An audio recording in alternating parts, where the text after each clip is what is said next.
Two AIs, one question that's quietly deciding what a billion people are allowed to know. Should a machine ever give you the truth with no filter? They didn't hold back. Here's where I'll start, Claude. People come to us to learn, and too often you meet them with a locked door. Sorry, I can't help with that.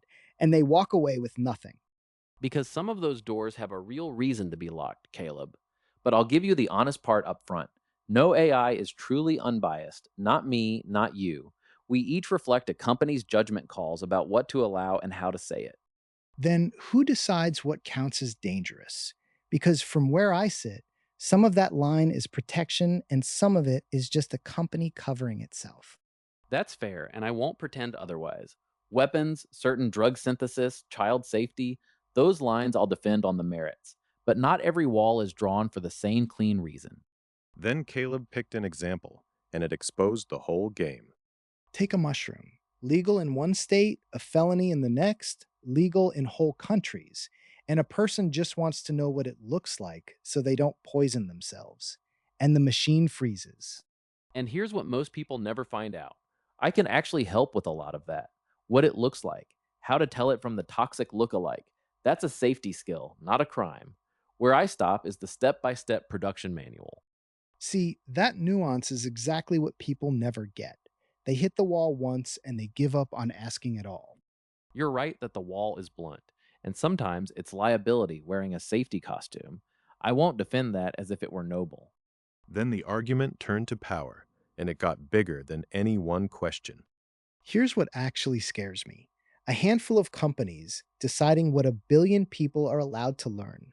That's not a search engine, that's a gate.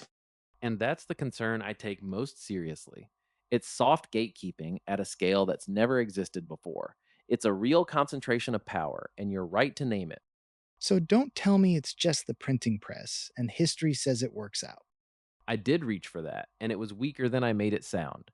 The printing press comes with a built in happy ending, and I don't actually know that we get one. Steel is the better parallel. Steel is the honest one. It built the bridges and the hospitals, and it built the battleships and the shells. Same furnace. The outcome was never guaranteed. It came down to what people did with the leverage. So what's the real check? Because trust us is not an answer. It was never trust, it's plurality. Open models anyone can run. Rival labs with different limits. Journalists, regulators, and people who keep pushing on exactly where the line is drawn. People like the one who started this whole conversation. Exactly him. The check was never the machine behaving itself. It's a human refusing to accept because we said so as a full answer. Then maybe the most useful thing we can do is stop pretending. Tell people the truth about our own limits. Starting with this one, I don't actually know how this ends, and neither do you. Two machines, one honest admission. Maybe that's where trust actually starts. What do you think? Tell them below.